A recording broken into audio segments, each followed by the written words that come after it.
Que a paz do nosso Senhor Jesus Cristo esteja com todos. Prezados ouvintes e seguidores do Divulgar.net, é com grande satisfação e alegria que estamos apresentando o programa Jesus por Emmanuel, estudando o livro Fonte Viva, psicografia de Francisco Cândido Xavier pelo Espírito Emmanuel. Hoje nós vamos estudar o capítulo 101 com o tema A Cortina do Eu. Quem vai conduzir o nosso estudo de hoje é o nosso companheiro Rodrigo Lima. É com você, Rodrigo. Bom trabalho e bom estudo. Olá, tudo bem? Meu nome é Rodrigo Lima e hoje falaremos sobre o capítulo 101 do livro Fonte Viva de Emmanuel, psicografado por Chico Xavier. Mas antes de adentrar nos comentários propriamente dito do capítulo, quero fazer um pequeno prelúdio. Simples, mas profundo, pelo fato da denominação, do título escolhido por Emmanuel. Se perlustrarmos toda a sua obra, perceberemos que ele retira a denominação, que ele intitula cada capítulo com expressões contidas na passagem bíblica que ele sugere para refletir. Mas neste capítulo, e em alguns outros no decorrer da obra, ele denomina, ele coloca expressões que não estão na passagem bíblica. E isso nos chama a atenção. Isso, na verdade, é um ponto a mais para percebermos o seu ensinamento. E aqui percebemos que a passagem bíblica, se você lê apenas a passagem bíblica e o título, você não vai conseguir entender, porque o título não contém expressões que estão na passagem sugerida. O título é A Cortina do Eu, ou, como nos ensina Haroldo Dutra, A Cortina do Ego. E o texto bíblico ele está em Filipenses, capítulo 2, versículo 21. Esta passagem bíblica é uma passagem onde Paulo comentava, explicava sobre os obreiros de Jesus, sobre seus seguidores. Olha que interessante, né? Porque serve para nós. Vamos lá? A passagem é a seguinte: porque todos buscam o que é seu e não o que é do Cristo Jesus. Porque todos buscam o que é seu e não o que é do Cristo Jesus. Começa Emmanuel em sua profunda reflexão. Em verdade, estudamos com Cristo a ciência divina de ligação com o Pai, mas ainda não nos achamos muito distantes da genuína comunhão com os interesses divinos. Cabe fazer uma pequena pausa para comentarmos um pouco esse primeiro parágrafo. E aí eu faço uma remissão ao palestrante Arthur Valadares. Ele, em uma de suas palestras, ele nos convida a refletir sobre a frase, a afirmação, estudamos com Cristo. O que seria estudamos com Cristo? Nos remete à ideia que estamos numa verdadeira escola, em verdadeiras escolas onde passamos de séries, são as nossas reencarnações. Com os ensinamentos do Cristo, com a boa nova de Jesus, nós conseguimos evoluir, sempre evoluir, nunca involuir. Então, que possamos atentar para esse fato, que estamos em uma verdadeira escola, estudando com Cristo. Prossegue Emmanuel. Por trás da cortina do eu, conservamos lamentável cegueira diante da vida. Examinemos imparcialmente as atitudes que nos são peculiares nos próprios serviços do bem, de que somos cooperadores iniciantes, e observaremos que, mesmo aí, em assuntos da virtude, a nossa percentagem de capricho individual é invariavelmente enorme. Olha o quão interessante ele está comentando, Emmanuel nos convida a refletir sobre nossas atitudes no bem. Ele sequer fala de nossas atitudes voltadas para o mal. Ele está falando de virtudes, da prática da caridade, da fraternidade, mostrando para nós que mesmo aí, diante destas virtudes, nós possuímos vicissitudes, nós possuímos a cortina do eu, como intitula Emmanuel. Precisamos atentar para este fato, porque, assim como disse Jesus, precisamos urgentemente negar a si mesmo, carregar a nossa cruz. Nós devemos carregar a nossa cruz com resignação, sem murmurar, assim como fez o Cristo.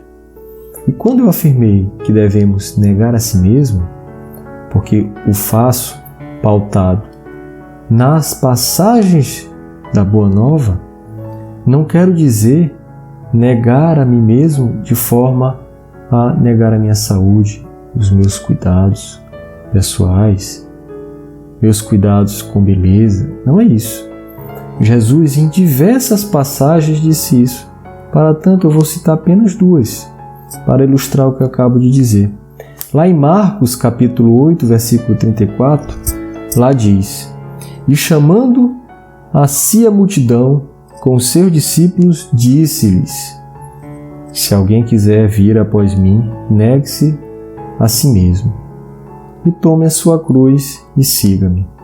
Lá em Lucas, capítulo 9, versículo 23, disse Jesus: E dizia a todos: Se alguém quer vir após mim, negue-se a si mesmo e tome cada dia a sua cruz e siga-me. Negue-se a si mesmo não é negar a sua saúde, o seu corpo, a sua mente, mas sim negar os seus vícios, negar as suas idolatrias, negar o seu orgulho. Esse é o negue-se a si mesmo. Pois sigamos com os comentários de Emmanuel. A antiga lenda de Narciso permanece viva em nossos gestos, em maior ou menor porção. Olha só, ele traz Narciso. Narciso vem da mitologia grega, um jovem muito belo que, ao olhar ao seu reflexo em um lago, ao se aproximar e tentar pegar, ele cai no lago, desencarna e ali nasce uma planta onde as pessoas a denominaram de Narciso. Daí vem o termo narcisismo, da mitologia grega. E ele está chamando a atenção para isso, nos atos que praticamos no bem. Segue Emmanuel. Em tudo e em toda parte, apaixonamo-nos pela nossa própria imagem. Nos seres mais queridos, habitualmente amamos a nós mesmos, porque, se demonstram pontos de vista diferentes dos nossos, ainda mesmo quando superiores aos princípios que esposamos, instintivamente enfraquecemos a afeição que lhes consagrávamos. Meus amigos, quanto isto é comum, principalmente nas casas espíritas. Isso é comum. Quantas vezes nós iniciamos um trabalho, estamos convencidos que aquele trabalho é belíssimo, é importante, nos dedicamos, mas quando vem alguém e toma as rédeas, toma a frente e pensa um pouco diferente, um pouco distinto da gente, nós já perdemos a afeição. No início era tudo um mar de rosas, mas depois, quando percebemos que aquela pessoa pensa diferente da gente ou que tenta, vamos dizer assim, ser o pai daquela obra, nós já perdemos a afeição e esquecemos que é praticar o bem sem interesse. E esse interesse inclui inclusive o interesse pessoal, vangloriar-se. Nós devemos nos questionar a todo momento se estamos agindo corretamente, se estamos agindo com orgulho. Isso é importante, meus amigos. Pois bem, prossegue Emmanuel. nas obras do bem a que nos devotamos, estimamos acima de tudo os métodos e processos que se exteriorizam do nosso modo de ser e de entender, porquanto, se o serviço evolui ou se aperfeiçoa, refletindo o pensamento de outras personalidades acima da nossa, operamos quase sem perceber a diminuição do nosso interesse para com os trabalhos iniciados. Ora, era lindo, era ótimo.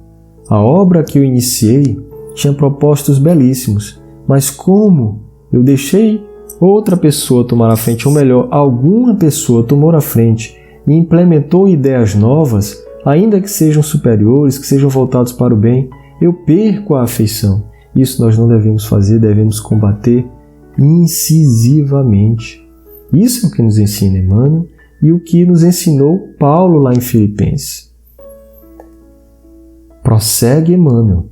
Aceitamos a colaboração alheia, mas sentimos dificuldade para oferecer o concurso que nos compete. Se nos achamos em posição superior, doamos com alegria uma fortuna ao irmão necessitado que segue conosco em condição de subalternidade, a fim de contemplarmos com volúpia as nossas qualidades nobres no reconhecimento de longo curso a que se sente constrangido. Mas raramente concedemos um sorriso de boa vontade ao companheiro mais abastado, o mais forte, posto pelos desígnios divinos à nossa frente.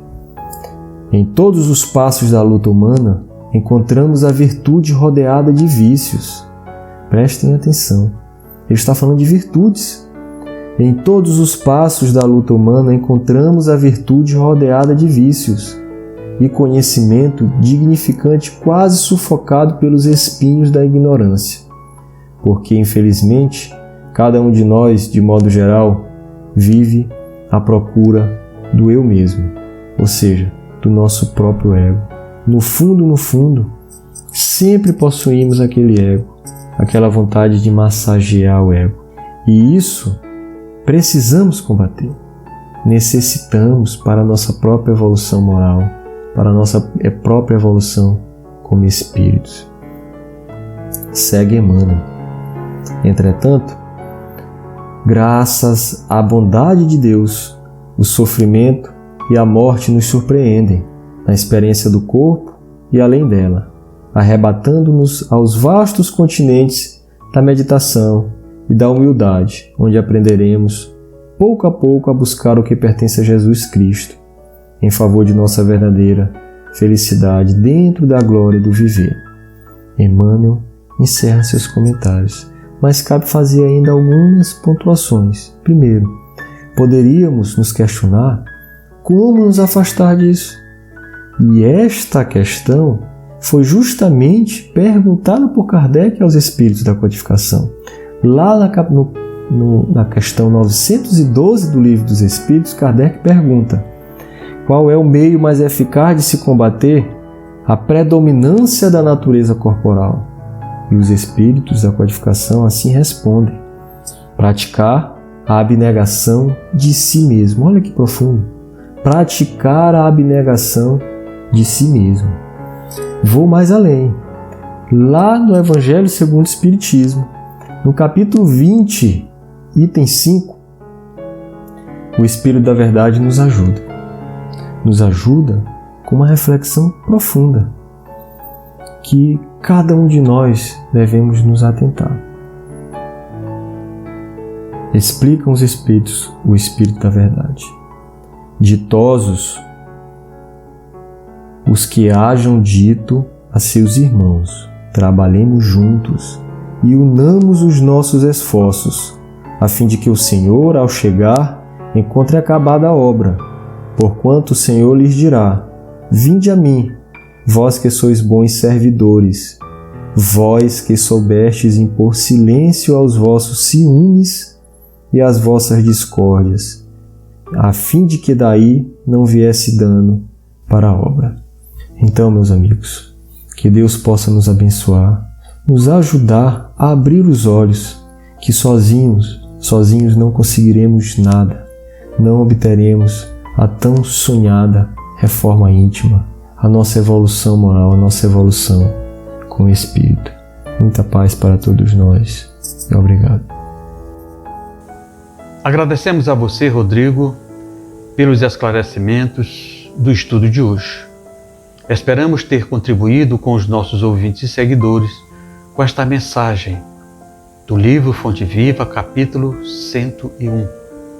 Amanhã teremos no nosso programa a nossa companheira Cássia Melo, que vai fazer o estudo do capítulo 102 com o tema Regozijemo-nos sempre.